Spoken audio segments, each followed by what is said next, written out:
Hamish to Bretton, Gordon, OBE. You'll know him, of course, as a former British Army colonel, regular on the show, but also a former commander of British and NATO nuclear defence forces and very much involved in the hunts for WMDs in the Middle East. Very good morning to you, Hamish. Hi, good morning. Thank you so much for joining us. I'm going to put the first question to you, is the question that was put to David Lammy, the Foreign Secretary, today repeatedly. Was the US military action against Iran the right thing to do? Yeah, I think it was exactly the right thing to do. And particularly the action that's been described in great detail everywhere yesterday. This was the massive ordnance penetrator attacks on key sites, the three key sites where we know that enrichment's happening: Isfahan, Nuntaz and Fordow, the big deep ground one. So we know the Iranians told us that they'd enriched uranium to 60%. They told us they were planning to make a bomb.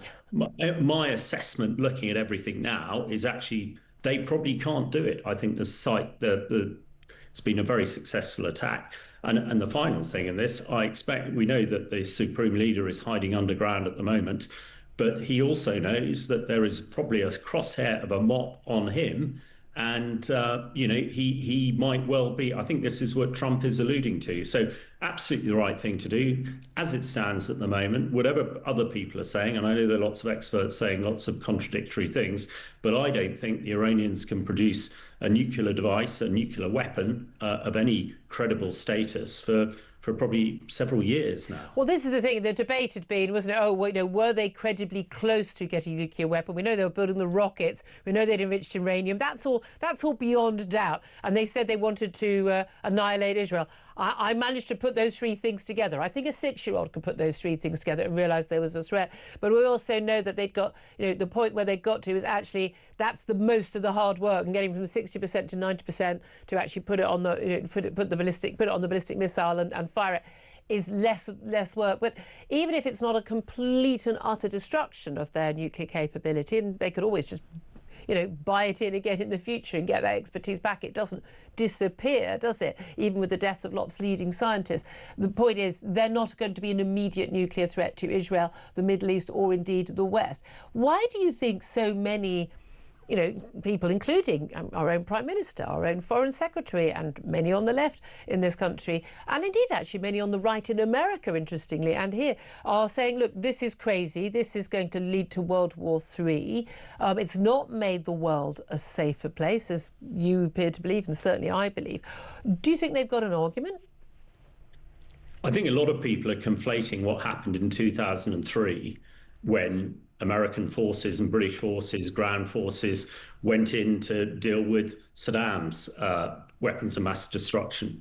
I think we've learned a hell of a lot from this, and this operation shows exactly that we have. I don't think there's any plans of the Americans or the Israelis or the British or anybody to put boots on the ground. So that's what people are conflating it. We talked about my time in Syria when I was really cross that nobody got involved to help there, because unfortunately politicians at the time thought it was 2003 Iraq and we'd get dealt into it, but it was so different. So I think that is what people are making the mistake. And some people are saying, oh well, they could get some enriched uranium and blow it up. Well, not really. I mean, Islamic State tried years and years and years to get highly enriched uranium to create a small nuclear device and never achieved it. So I think this is avoiding those fears about Iraq 2003, and it's really up to the Iranians now to as Trump says, come and talk peace and let's get a peace deal. So I don't think there's any way that we are going to put boots on the ground in Iran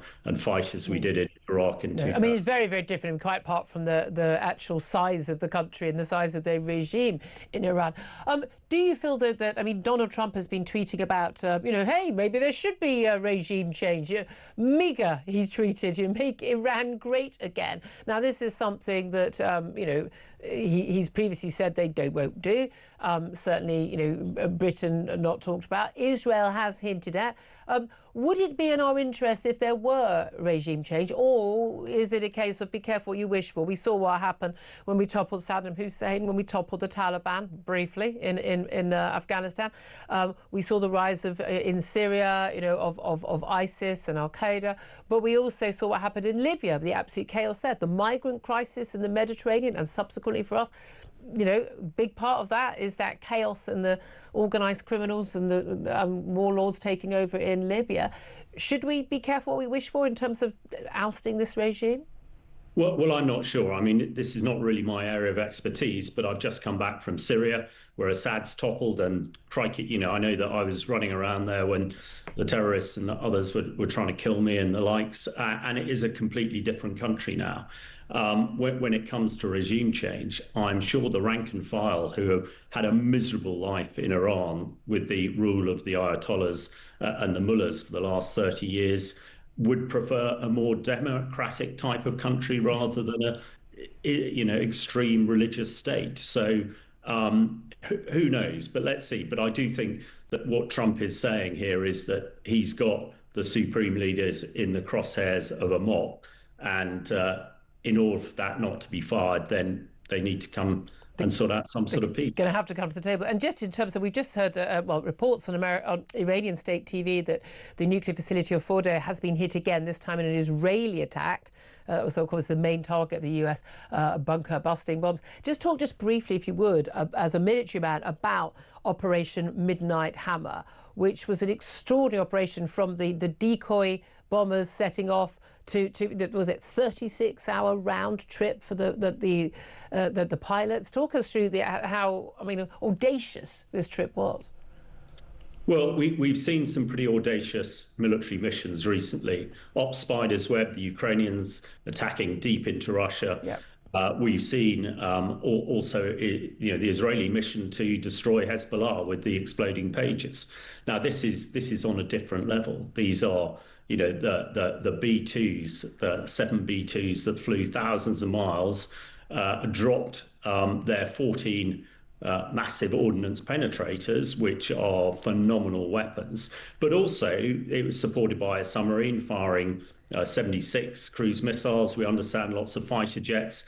They went in and out and did this without the Iranians even knowing, without even any air defense lighting up, no jets taking off. And we've also heard today that the Israelis have taken out sort of the remainder of the Iranian Air Force. So an extraordinary demonstration of power. And I think what it does shows to the world. And hopefully Putin is sitting in his lair in the Kremlin now trembling. And hopefully, you know, I'm very focused on Ukraine, and I hope President, you know, if he's prepared to do this sort of thing, yes, support Israel, then us in the UK, our big threat is the Russians and what's happening in Ukraine. And maybe this is just a marker that will get Putin to the ceasefire table as well. Yeah, bearing in mind, of course, Iran has been helping with drones and the like for Russia in that Ukraine war. Hamish, Bretton, Gordon, always great to have you on. He's a former British Army colonel and former commander of the British and NATO nuclear defence forces. He knows what he's talking about.